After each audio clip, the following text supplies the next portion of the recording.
I burst through the double doors of my parents' Tudor-style home, the evening air clinging to my rain-soaked hair. The chandelier light hits my face, momentarily blinding me as I stumble into their marble foyer. My swollen eyes scan the crowded room where champagne glasses clink against the backdrop of classical music. Mom spots me first. Her smile freezes, then melts into a tight-lipped grimace as she excuses herself from a cluster of well-dressed guests. She glides toward me in her navy silk dress, pearls gleaming at her throat. "Vanessa, not now, we have guests," she hisses, her perfectly manicured hand gripping my elbow. "Blake's engagement party is not the time for whatever this is." Dad appears at her side, jaw clenched beneath his silver beard. "Let's take this somewhere private," he mutters, steering me toward his study while glancing over his shoulder at the curious onlookers. The heavy oak door closes behind us with a solid thud. I stand trembling on the Persian rug, water dripping from my coat onto the polished floor. Mom's eyes follow each droplet as if I'm soiling a museum. "Zoe collapsed at school today," I say, my voice breaking. "They rushed her to Portland Memorial." Dad shifts his weight. "Is she all right?" "No." The word hangs between us. "She has a congenital heart defect. The doctor said without surgery in the next 48 hours she could." My throat closes around the unthinkable. Mom's hand flutters to her chest. "Oh dear. Well, surely your insurance." "I don't have insurance right now," I whisper. "The business has been struggling. I was going to enroll next month when the new client payment came through." Dad's face hardens. "How much?" $95,000. I force the words out. "I've tried everything. The hospital payment plan only covers a fraction. The bank won't approve an emergency loan without collateral." I sink to my knees, something I swore I'd never do in front of them again. I've never asked for anything. Not when Mark lost his job. Not when the roof leaked. Not when I needed startup funds. My hands shake as I reach for Mom's perfectly pressed slacks. "Please help save her. She's your granddaughter." Dad's eyes dart toward Mom. A silent conversation passes between themes I've witnessed my entire life but never been part of. Mom sighs, her shoulders dropping slightly. "We simply can't, Vanessa. Blake's wedding is in 3 months. We've already committed to covering the costs." "What costs could possibly?" "Always trying to steal my spotlight, sis?" Blake's voice cuts through the room as he leans against the doorframe, champagne flute dangling between his fingers. His fiancée Lauren hovers behind him, her diamond ring catching the light. "Not now, Blake." I start, but Dad interrupts. "We've already put down $250,000 for the venue, catering, and honeymoon package," he explains as if discussing a reasonable business investment. "Non-refundable deposits." My mind flashes to the hospital room I left just an hour ago. Zoe's small body swallowed by white sheets, the oxygen mask fogging with each labored breath.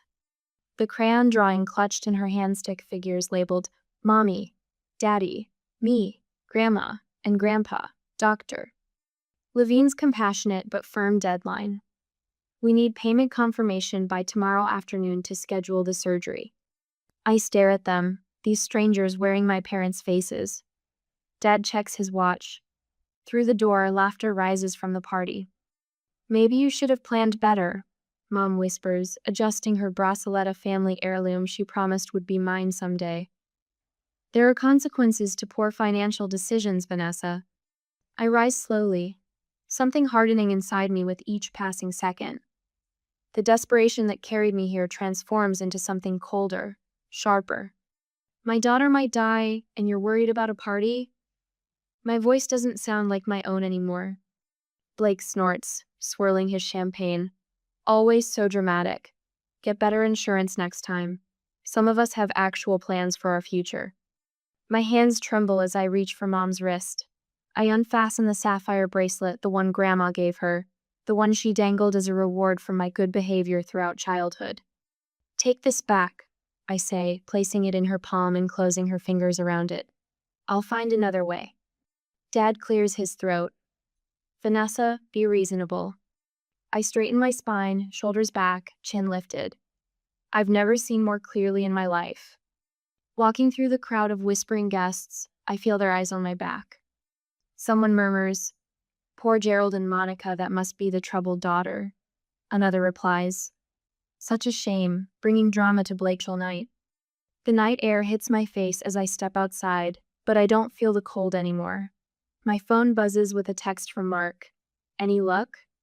I look back at the glowing windows of my parents' mansion. 6-year-old Zoe's voice echoes in my mind. "Grandma and Grandpa have the biggest house ever. Do they love us big too?" I type my response. "No, but we'll save her anyway. And I will never knock on that door again." I pace our kitchen at midnight, the landline receiver pressed against my ear, my voice hoarse from hours of pleading. The digital clock's red numbers mock me. 46 hours until Dr. Levine's deadline. "Please," I whisper to the loan officer. "My daughter's life depends on this surgery." "I'm sorry, Mrs. Winters. Without collateral or a better credit score." The line clicks dead. Another rejection. I slump against the refrigerator where Zoe's crayon drawings hang by alphabet magnets. Her latest creation shows stick figures holding hands beneath a yellow sun. In the corner, she'd drawn a red heart with wobbly letters. "I told Mommy." Mark enters the kitchen, his eyes hollow with exhaustion. He places a crumpled check on the table. 8,000, he says quietly. "Johnson finally bought the Mustang." I stare at the check. Mark had restored that '67 Mustang over 3 summers, working weekends while I built my business.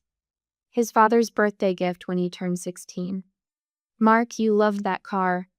He takes my hand, his calloused thumb tracing circles on my palm. "I love Zoe more." I add the check to our Pioneer Life Savings, Mark's $401k early withdrawal, the Mustang money. $72,000. Still $23,000 short. I drop my head to the table. It's not enough. Mark's arms encircle my shoulders. "We'll find a way." The doorbell rings at 6:13 a.m. I stumble to answer it, still wearing yesterday's clothes. The mortgage rejection letter sticks to my cheek, pulled free by static as I open the door. Tom and Denise Winters stand on our porch. Mark's parents. Tom's weathered face is grim beneath his faded Carhartt cap. Denise clutches a worn leather purse against her floral house address. "Tom, Denise." My voice cracks. "It's early." Tom clears his throat. "Can we come in?" In our living room, they perch awkwardly on the edge of the sofa. Tom's rough hands fidget with his cap. Denise's eyes drift to the photo of Zoe on our mantel gap-toothed smile, strawberry blonde pigtails.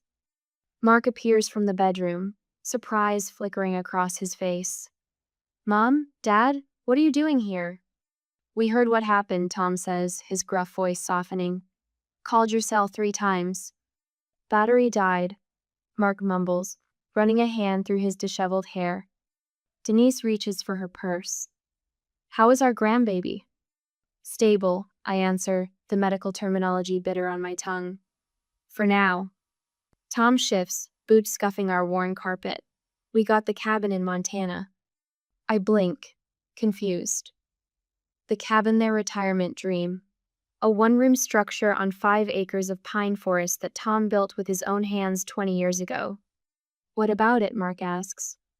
Tom exchanges a look with Denise. "Sold it. Got a decent price." "You what?" Mark's voice rises. "Dad, that cabin was your everything." "No." Tom's eyes, the same deep brown as Mark's, hold steady. "Family is everything." Denise opens her purse, removes an envelope, and places it on our coffee table. $38,000.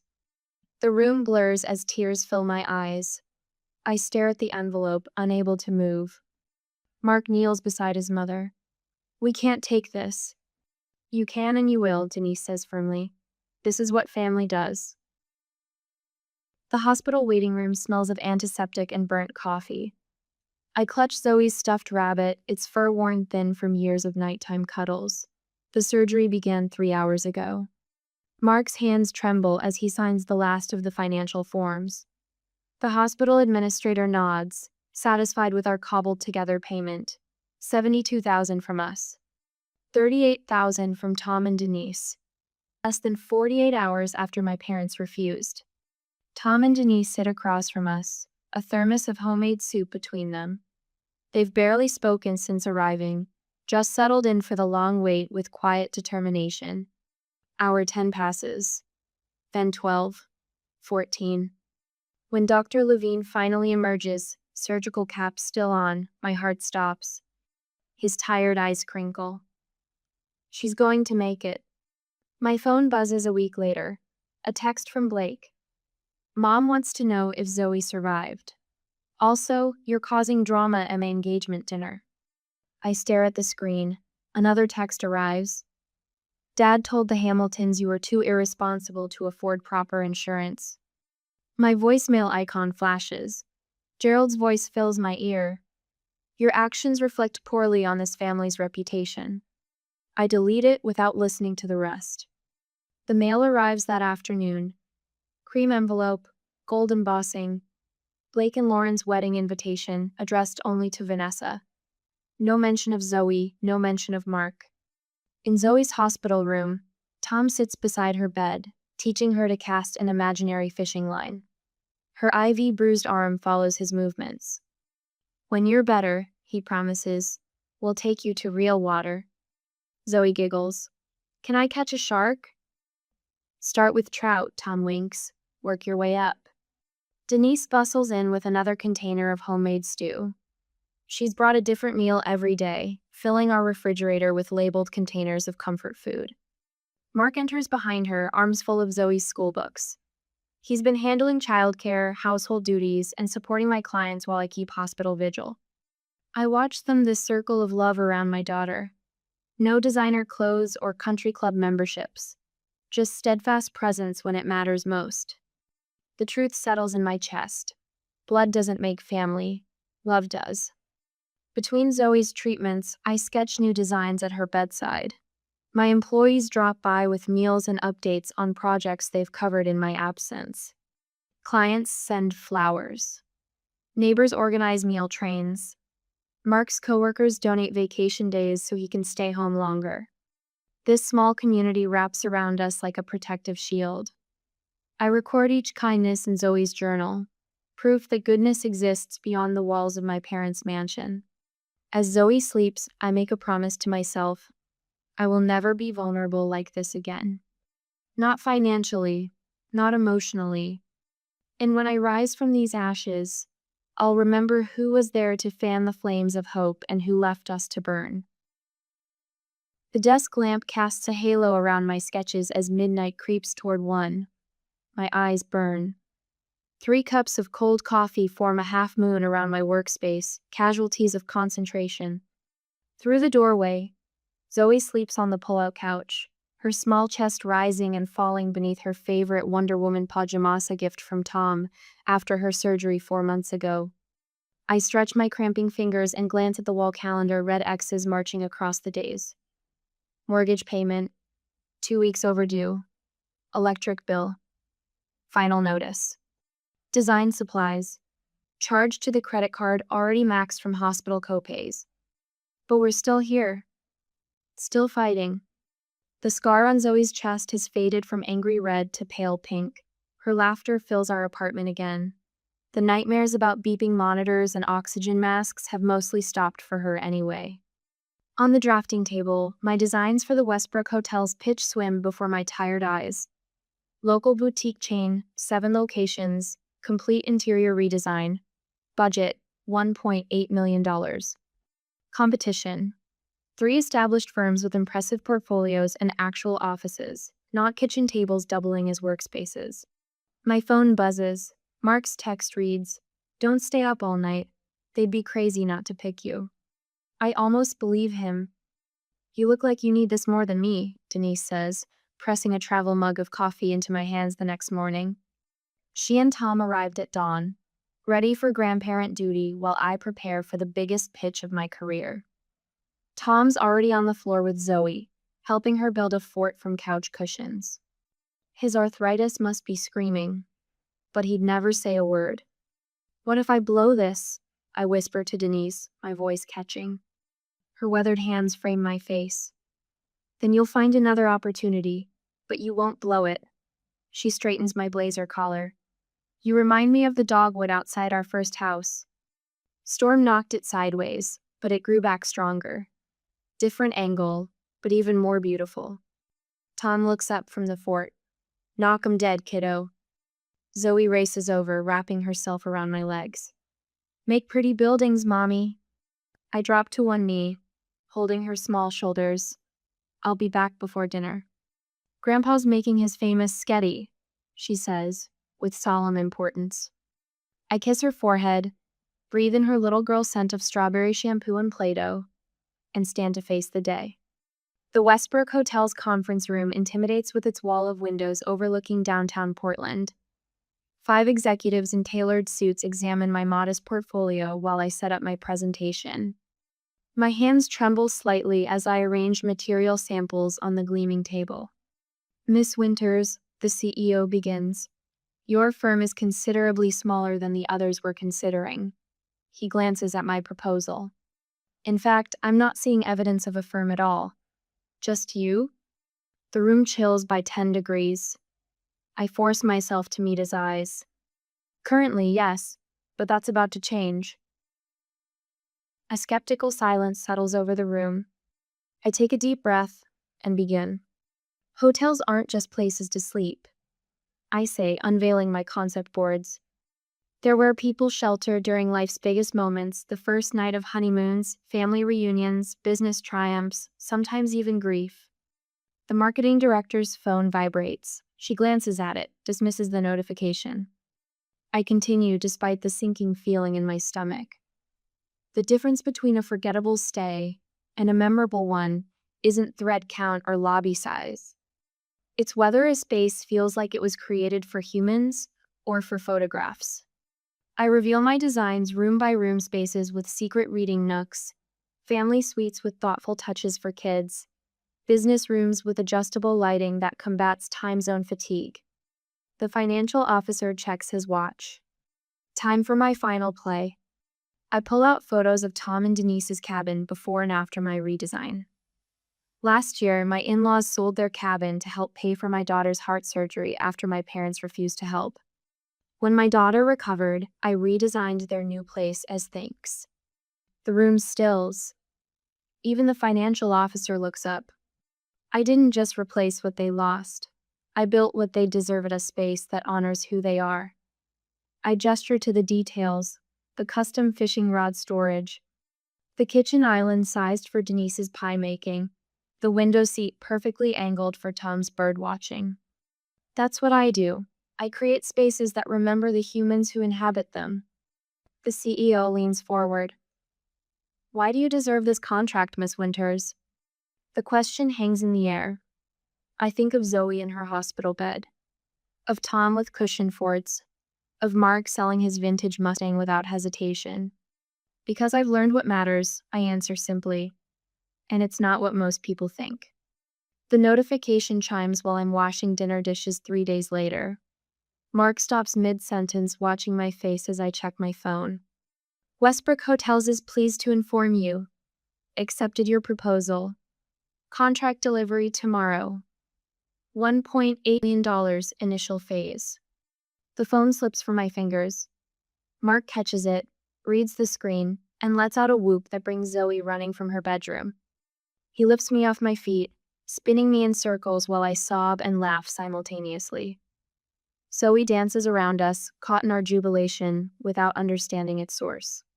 We did it, I breathe into Mark's shoulder. We actually did it. 6 months later, I stand in the doorway of my actual office.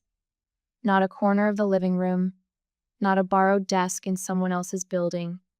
Winters Design Studio etched in frosted glass on the door. Behind me, 3 designers work at their stations. The Seattle expansion opens next month. 4 more hires pending. My phone buzzes with a text from Blake. Heard about your success. Mom and Dad talking about reaching out. Thought you should know. I delete it without responding. A package sits on my desk. Inside is a framed photo Tom, Denise, Mark, Zoe, and me on the porch of their new cabin, twice the size of the one they sacrificed. My first major purchase after the Westbrook contract. Another text arrives. Dad asking about family investment opportunity. For your information. I smile, thinking of the magazine interview I gave yesterday. The journalist seemed particularly interested in how I built my business without family support. The phone rings me assistant letting me know the Seattle contractor is on line 1. Take a message, I tell her. I'm heading home early for my daughter's birthday party. I gather my things, looking once more at the photo on my desk. Tom and Denise will be waiting at our house, helping Mark with decorations. Zoe's school friends will arrive at 4. Her real grandparents, as she calls them, have planned a treasure hunt in the backyard. Later, when cake has been eaten and presents opened, Mark finds me on the porch steps. Everything okay?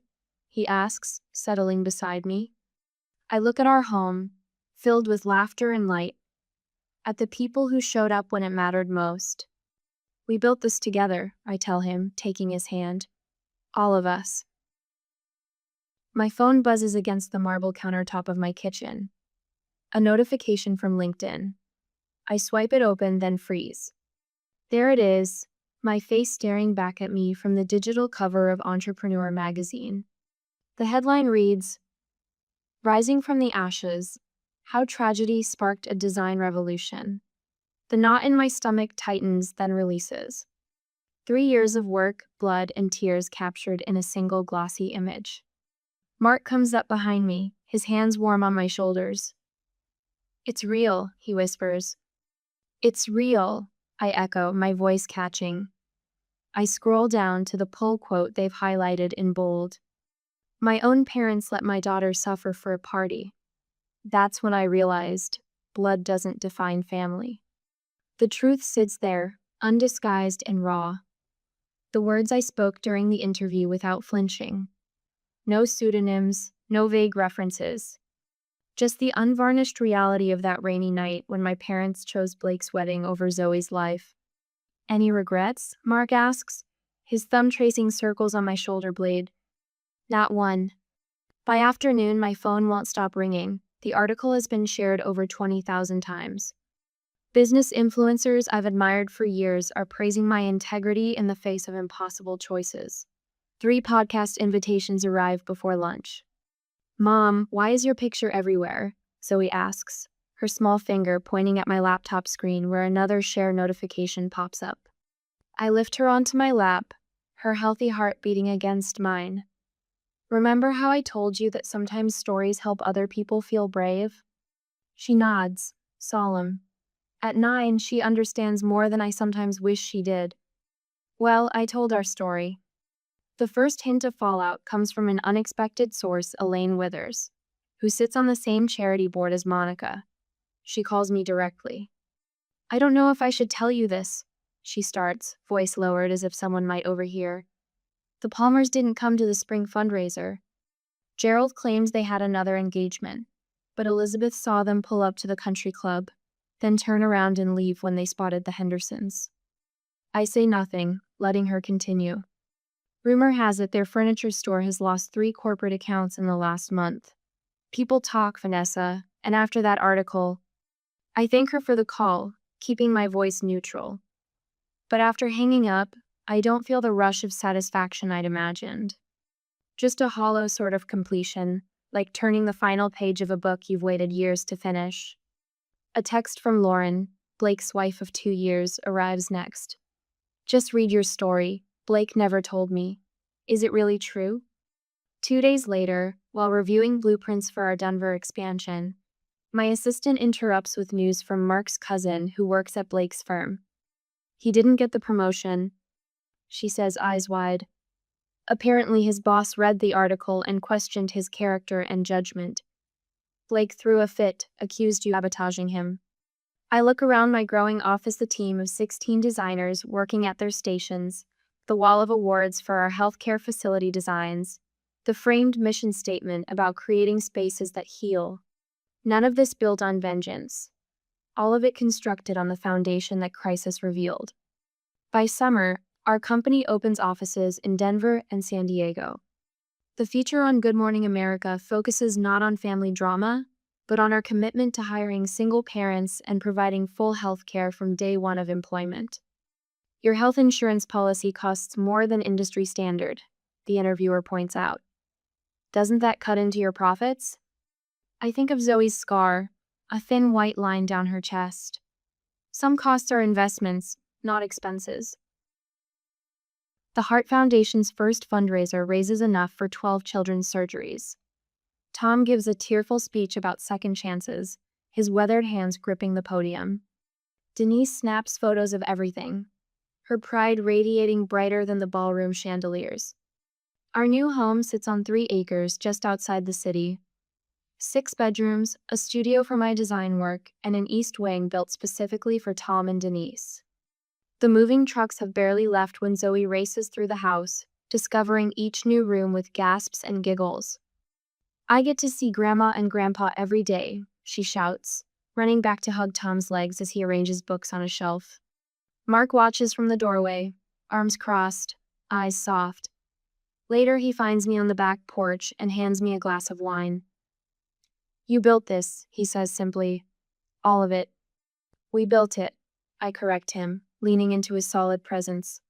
The news about Blake arrives through Lauren herself, standing at my office door without an appointment. I filed for divorce yesterday, she states, twisting the diamond ring on her finger. After I read your article, I started seeing things differently. The way he talked about his colleagues, his contempt for anyone struggling. Then I found messages to a waitress. She shakes her head. Your story gave me courage. A month later, a business newsletter reports that Palmer Furnishings has filed for bankruptcy protection. The next day, a realtor friend sends a listing my parents' Tudor mansion with its marble foyer and crystal chandelier. The asking price nowhere near its value. Closure, the subject line reads. I delete the email without opening it. The voicemails start in October. First from Monica, her voice tight and controlled despite the circumstances. Then from Gerald, less composed with each message.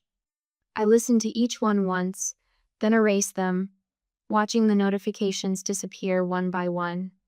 Until the last one, left at 11:47 p.m. on a Tuesday. Vanessa, please, Gerald's voice cracks. We have nowhere else to turn. I play it twice. The man who checked his watch while I begged for my daughter's life, now begging for my attention. I set the phone down and walked to the window, watching the autumn leaves spiral to the ground. My finger hovers over the callback button. Sunlight slices through the floor-to-ceiling windows of my office, casting long shadows across Italian marble. I adjust the black leather suitcase on my desk, centering it perfectly between the crystal paperweight and my Mont Blanc pen. The weight of what's inside doesn't match its sleek exterior.